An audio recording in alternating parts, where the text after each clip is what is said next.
I read it when I was in high school.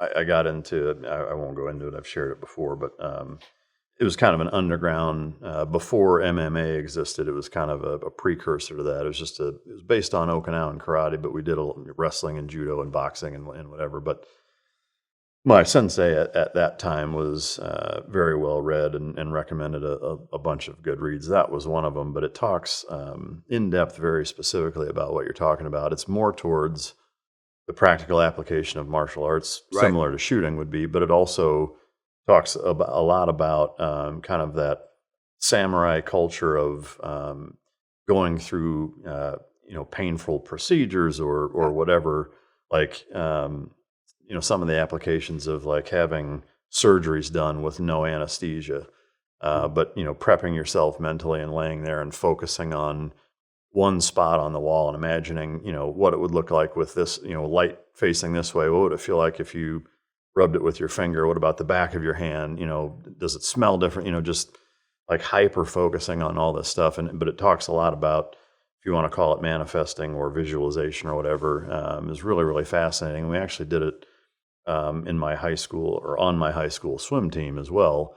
Our coach would take us down in the locker room and have everybody lay down and turn the lights off and then walk through the perfect competition performance. Whatever your event was, this is, you walk up to the blocks and you're shaking your arms out and you grab water and splash yourself, and then you get up. What does the skateboard tape on the blocks feel like on your feet? Just imagining this over and over and over. And it's really, really fascinating. I am curious, is that something that that you continue to do a lot today, and B, is there a very routine, specific ritual that you adhere to when you walk through it? Yes, and I'll answer both those, but I'll start with one thing. Even the unit back in 1986 was teaching us how to do this. Really? A lot of guys didn't understand it, right? So, for example, the psychologists, we had 3 psychologists assigned to the unit, and their job was basically to tweak the machines and make sure we don't go offline and do something stupid, right? Always evaluating us. And I remember during OTC, they would come in the classroom, turn off the lights or turn the light down low, say, okay, put your hands on, head on the table. And then they would talk us through meditation, right? The process of meditation. And why did they teach us how to meditate? Because what they wanted us to learn how to do was lower our heart rate, right? So particularly before a stress event, right? Getting ready to go into a door with bad guys and have a gunfight, you might want to bring your heart rate down. Why? Because when your heart rate goes over 120 beats per minute, you lose fine motor skills, okay? Then you go into gross motor skill territory, which is large muscle groups, right? That doesn't work for pressing triggers. So you have to learn how to literally bring your heart rate down, and it's process of meditation. It doesn't happen the first time. But if you do it enough times, you can actually short circuit the process, right? So for example, you can, one way is like count from 100 to 1 backwards, right? 199, just focus on those numbers, right? And that'll help kind of bring you. What it does is change your brainwave frequency, right? So right now, you and I are in beta brain frequencies, wave frequencies. What we want to do is lower our brain waves down to about theta. Okay, theta is hypnosis, 4 to 7 hertz. When people meditate, all those things, that's actually 7.8 hertz, roughly. And that's when we are most susceptible to suggestions. This is why from the ages of 1 to 7, we are in theta brainwaves. We are in hypnosis. This is why, as little kids, we're really adept at learning computer skills, languages, right? We have to learn the rules of life and family in order to function in it. So we got a lot of stuff to remember. So we're in a hypnotic state, absorbing all this information. Even the Jesuits said, "Give me your children from the ages of 1 to 7, I'll show you the man," because they know that's when we're impressionable, and that's when our brains, our minds are malleable, and they can create the person, help shape the person we're going to be. So. But anyways, we would do that, and then eventually, so you go from 100 to 1, then you go from 75 to 1, then you go from 50 to 1, then you go from 25 to 1, then you go 10 to 1, and before you know it, you go from 5 to 1, 5, 4, 3, 2, 1, and you're already in there, right? You're in that. You actually won't go into theta because it's kind of a meditative state, and you don't want to be meditating before you go through a door, but you're going to go down into alpha, which is the next wavelength up, right? More analytical and critical thinking skills. That would be important, right? If you're doing CQB and you're going to shoot people. Okay, target discrimination. So we would learn how to do that so that we could operate at that level. Now, what do I do? To this day, I still do all those things. Every day I meditate. When I wake up in the morning, I avoid trying to pick up my phone and go, who's texting me? What kind of bullshit's going on, right? Just leave that alone for a minute. Because when you wake up out of your sleep, you're actually in delta brainwaves, and then you immediately go into that theta brainwaves, 4 to 7 hertz, right? Which is, again, that meditative state. And you're gonna go right through that up into alpha, which is the critical thinking stage, right? Which is where you go from 8 into your, in your 20s, school, blah, blah, blah. You're analyzing shit, you're thinking, right? And finally you get to a point like we are right now in beta frequency around 25 hertz. And what we're doing is we're taking information, we're compartmenting it, parceling it out, and we're deciding, what do I want to put in the long-term memory? What's the short-term memory? What goes in the short-term memory storage? So we're categorizing, programming things at the frequency we are now. And then the next level up is gamma, which is your hypervigilant stage, right? That's where fight or fight happens, sex, all that stuff happens up at that frequency, right? You can't stay up there forever, but we can stay here in beta and alpha most of the time. And then when we really relax at night before we go to sleep, we'll sink into theta. And when we wake up, we're in theta. So when I wake up in the morning, what I do is the first thing I tell myself, and I say this to myself, it's good to say it out loud if you can. It's even better if you say it out loud. And hopefully your wife will understand when you do it. In fact, my wife does. But I tell myself I'm grateful for all the things that I have. Okay, and I have actually a little mantra that I use. I'm grateful for the abundance now that comes to me easily and effortlessly on a daily and continuous basis, right? So what I'm doing is giving gratitude. Even if I had nothing, I would still say that. I'm just grateful that I'm here and I still have an opportunity, right? Because I could be the guy in a hospital bed that's dying, wishing he could change places with me, right? So that gives me, gratitude every day. So I start with that and I show gratitude. It's very important, right? And then the other core thing is, and this is, and this might happen on this podcast. A couple of podcasts, I heard a couple of guys, nobody loved Dale Comstock more than Dale Comstock. And here's my answer to that. You're damn right I love myself. I love myself because I can't love anybody else until I love myself. And loving yourself is very important. You have to love yourself, right? Because to be the best version of yourself. And so I'm happy who I am. I make the choices I wore a suit today, which I'll probably take off in a minute. I'm sweating. But, I'm grateful for the person that I am. I'm grateful for my wife. I'm grateful for my friends. I'm grateful for my family. I'm grateful for all the things that I have. Maybe it's not all that I want, but I'm grateful that I have it, right? And those are very important because that changes frequency in your mindset, okay? And it's part of it is love. So I do that ritualistic every day. Now, here's what I really do that's really cool. I'll share this story. So a year and a half ago, so I've been coaching for 7 years, and it's a part-time hustle. When I say part-time hustle, I coach a lot of guys on my own time. If I'm not running 5 companies, even if I am, like in fact, yesterday in the hotel, I was actually coaching a doctor here. I'm still working, helping people. And so what I do is every day I tell myself, well, let me go back to a year and a half ago. A year and a half ago, I was like, I'm kind of hitting a wall. I'm just not getting the traction I used to, and I'm like, what am I doing wrong? And I listened to another guy, another coach. And here's the thing, if you want to be a really good coach, you should go to other coaches and take training from them. There's nothing wrong with that, right? Learn from them. I've actually coached world-class coaches. I've coached Tony Robbins coaches who have come to me. I love, why you come to me, right? Tony Robbins. Well, because, I'm just parroting what he said, but I don't have any experience, right? So the experience kind of helps. So what I do, and I was listening to, actually it was a woman, and she was talking about writing down your affirmations every day. There it is. I stopped doing that. I used to do that. Sticky notes on the mirror, whatever, right? So that's it. So I literally went next door, and they do have 7-Elevens, by the way, in Bali, which is funny, right? Circle K's, all that shit, right? America, we're everywhere. And so I buy a couple little blue notebooks, one for me, one for my wife, and every day I write in there 18 times. So 3 times, 6 times, 9 times, Tesla's numbers, 18. And my wife does it. We write down, I am a multimillionaire. I'm a multimillionaire. I'm a multimillionaire. Whatever I want to manifest, I write it. She does the same thing. And we were doing that. And then one day I was like, you know what? I got an idea. So let me segue off another part of this story. So some of the strongest horses in the world are Belgian draft horses, right? They can pull a lot of weight. And what's interesting, an average Belgian draft horse can pull about 4,000 pounds of dead weight. But if you were to yoke 2 of them together, I think they pull 8,000 pounds, right?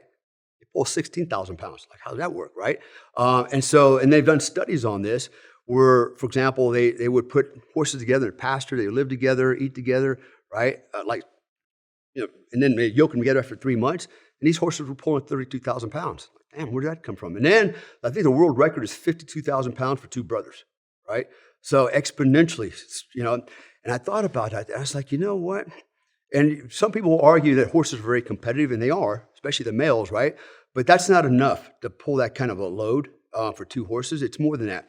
So I thought about it. I was like, you know what? Let me do this with my wife. So I told my wife, I said, here's what we're going to do. Now, by the way, my wife has heard all my coaching programs. I'm not sure she was bought into it because she's got, she's Indonesian, language barriers, stuff like that, But so I said, listen, here's what we're going to do. I said, give me your hands. So we'd hold out our hands, clasp them together, and then I look at her. And we do this every day, by the way. It's a form of prayer, right? And we look in each other's eyes. And here's the thing. When we look in each other's eyes, like try it with your wife. You can probably put yourself on a blood pressure or a heart rate monitor. Your heart rates will start synchronizing as you're looking at each other, right? Why? Your eyeballs are photoreceptors. All they do is pick up light frequency, right? Everything you see is actually light frequency, and we only see about 3% of all light in the light spectrum. So we're blind about 97% of the world. But nonetheless, we're staring at each other. We're touching each other, proprioception, right? We're touching each other.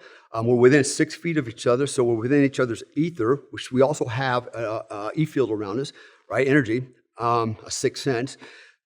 We're talking together. So what we say, as we're doing this, we look at each other and we go, we are multimillionaires, we are multimillionaires, we are multimillionaires, right? We'll do it 3 times, 6 times, 9 times, maybe just do it all 18 at one time. And so what's happening is we're listening to each other's frequency, hearing it, speaking it, seeing it, touching, right? We're actually engaging every sense, including our odor, our smell. We may not actually smell each other, but we are picking up each other's odor. Everybody has a very unique odor, just like a fingerprint, right? Why? It's frequency. And then the other thing is, well, we're not tasting each other. Yeah, actually you are, because your odor, as it runs over your taste buds, right? Have you ever tried to eat an orange or onion with your nose plug? You can't taste it, right? But as soon as you open your nose, you can taste it, right? Because again, it's all interconnected. So basically what we do is we engage 6 senses at the same time. We repeat our mantra. We did that within 3 days. Within 3 days after starting that program, my wife got a contract out of the blue for our canine program with another hotel. Like, whoa, we didn't see that one coming. And I was getting money drops from around the world. People were sending me tons of money and projects and contracts to do this, can you do that, can you do that? And I got overwhelmed, like getting too much. And I had one guy call me, ask me, out of the blue, what my rates were. I gave him the rates. We got involved in the project. And then one day he hands me a box with $100,000 in it. Didn't see that coming, right? So, and it just keeps going, and that's the story of my life. It's because of how we think. So my wife is literally now like a meditation Nazi. I mean, she'll wake me up in the morning like, hey, wake up. And I'm like, yeah, okay.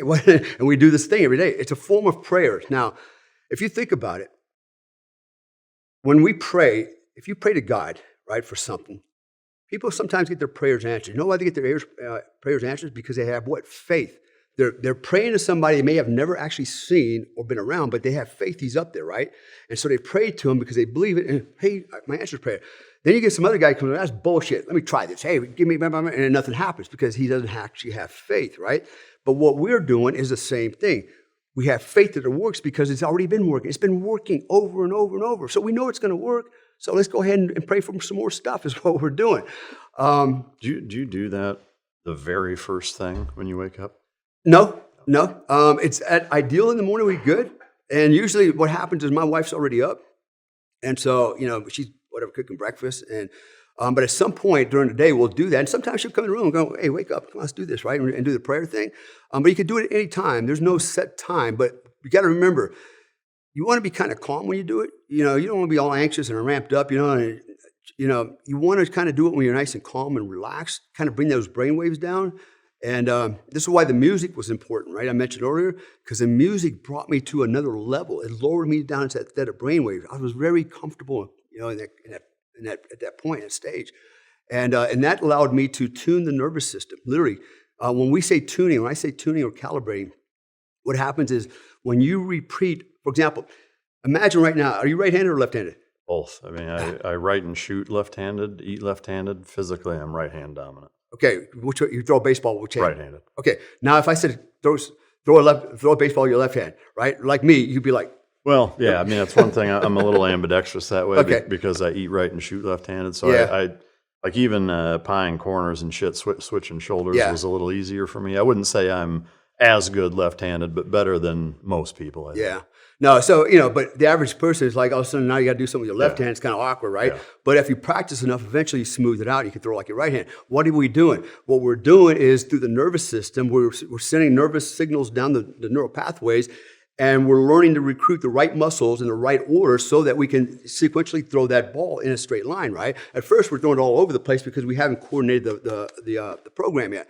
And so, but as we do that, what happens is in that neurogenesis, we're literally creating more myelin sheath. We're making it thicker, and we're creating more neural pathways to recruit all the muscles needed to make that throw, right? So there's actually a physiological change that you're going through. And guess what? Once you know how to do that, you can actually just think about it and you just go through the same process, right? So there's been studies like, for example, one study I remember, 2 groups of guys, right? They say, okay, for 30 days, you guys get to practice actually shooting baseballs, and for 30 basketball, and for 30 days, you guys just imagine throwing basketballs, right?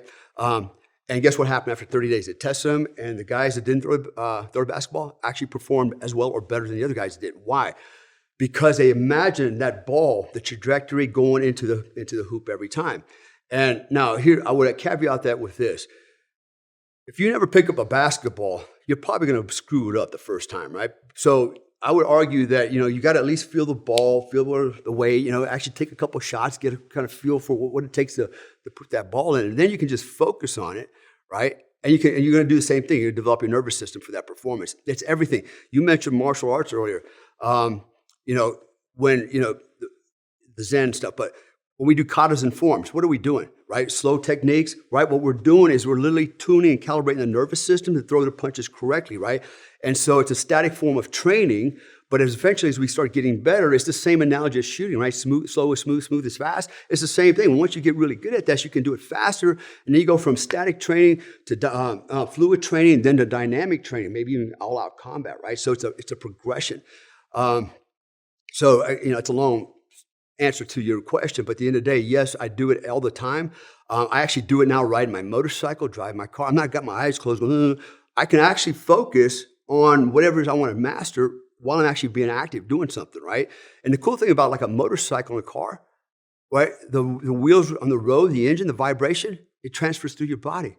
And I don't know about you guys, but I fall asleep all the time in a car, like in an airplane, right? Because of the vibration, white noise in an airplane. How many times have you gotten a C-141 or C-5 and like 10 minutes later, you're like, you can't stay awake anymore, right? The white noise, it's a frequency. It's fascinating, but at the end of the day, man, literally focusing uninterrupted, focus on a task, you can actually expedite your ability to learn it. Like I've already given a couple of examples where I went literally for overnight, became a hero. Yeah. Loser to hero overnight.